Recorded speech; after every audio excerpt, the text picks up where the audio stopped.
name's Katerina Milanes, and this is for my oral speaking class. These are my note cards.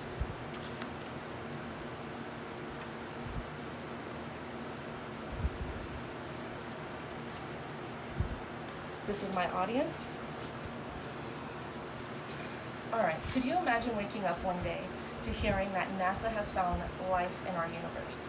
So I'm here to tell you it's not today, but we are moving in that direction with our advancements in technology, scientific method, and the space missions that NASA are sending out.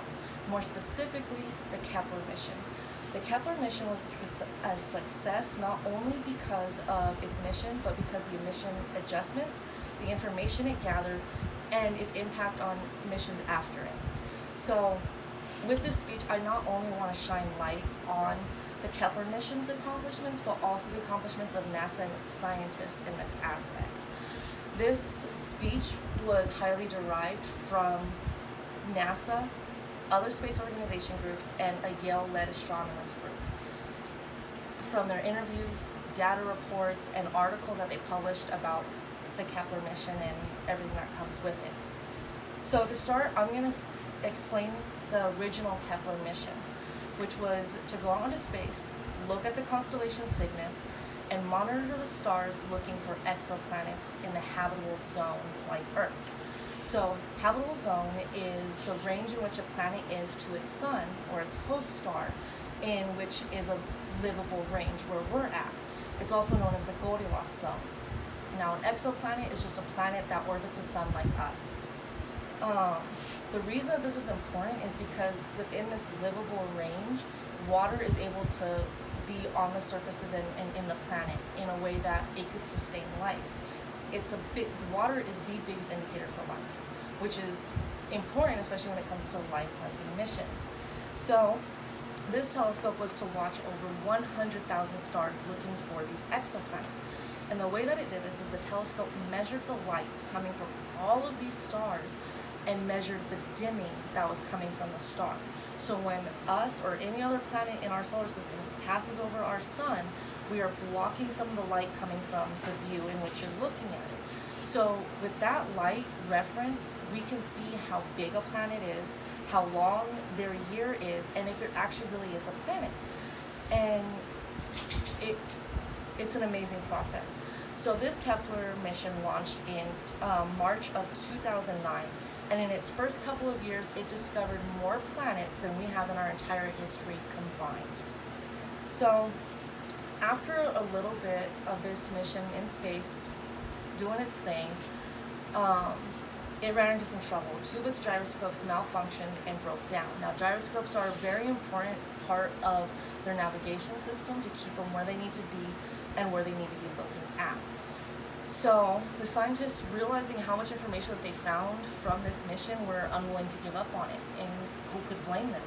There's so much information coming from here. So they were thinking about it, and they found a way to save it. They used its thrusters to position it, had the sun power it through its solar panels, and they had to be involved a little bit more in this telescope's mission, but they were also able to look at both Cygnus and Lyra constellations to look for these planets. They saved the mission and they renamed it K2. But in October of 2018, they had to say goodbye to K2 because it ran out of fuel. But at this time, it had found over 4,000 planets.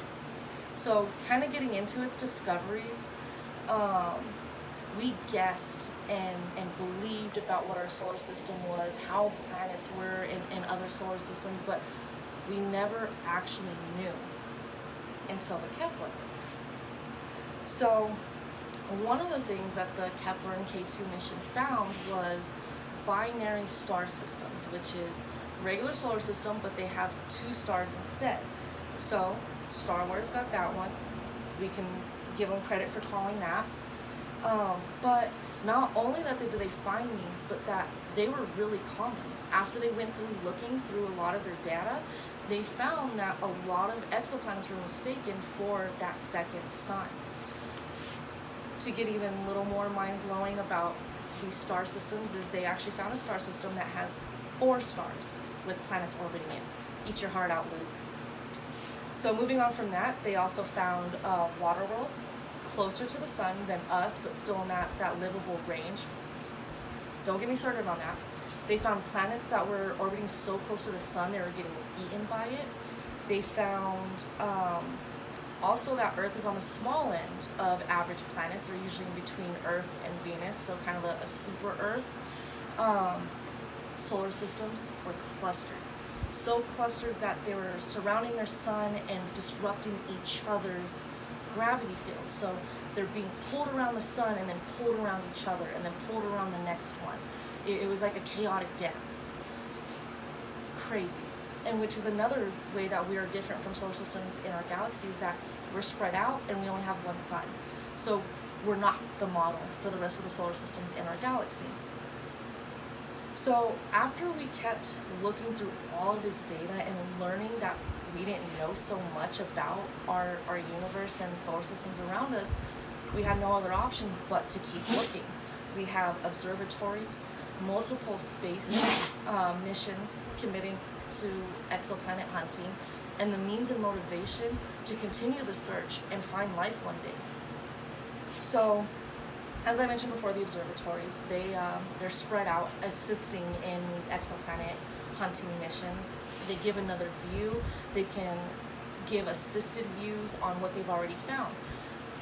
And inspired by Kepler and K2, in April of 2018, the Transiting Exoplanet Survey Satellite, also known as TESS, launched and basically took over for the Kepler, but in a very unique way.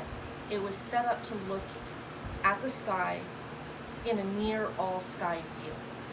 It looked up everywhere around it, and it's focusing on the stars again, but not only is it just looking for these exoplanets to dim their suns, they're also looking for the colors that they can view through the telescope. It has what's called a spectroscopic monitor. So what it does is the heat rays coming off the planet, coming through, gives us what type of atmosphere, chemicals, compounds are around that planet, what kind of weather it might have, how much heat is applied to that planet. So it's very interesting and it's very advanced, and it's just amazing. So there's also in March of next year,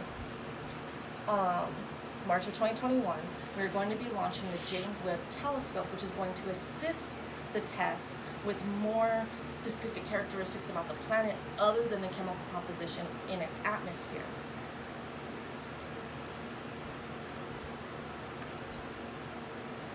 So the only thing about the James Webb Telescope is that it has been delayed so long because of the requirements it needs to be out in space and provide all this information to assist the TESS. It has been delayed 20 plus years and will only be in active use for about 2. But this is probably one of the biggest missions that they're going to be planning for a very long time. So all of these missions are the product of Kepler and K2. To summarize, the Kepler mission was to look at Cygnus and try to find exoplanets similar to Earth. Broke down, got fixed, came back as the K2, looking at Cygnus and Lyra. Was decommissioned in 2018, but was revived through the program TESS and will be assisted through the James Webb Telescope with observatories on the ground here. Now, isn't it a little easier to imagine waking up and hearing that life has been found in our universe? Don't stop it yet. Here are my note cards.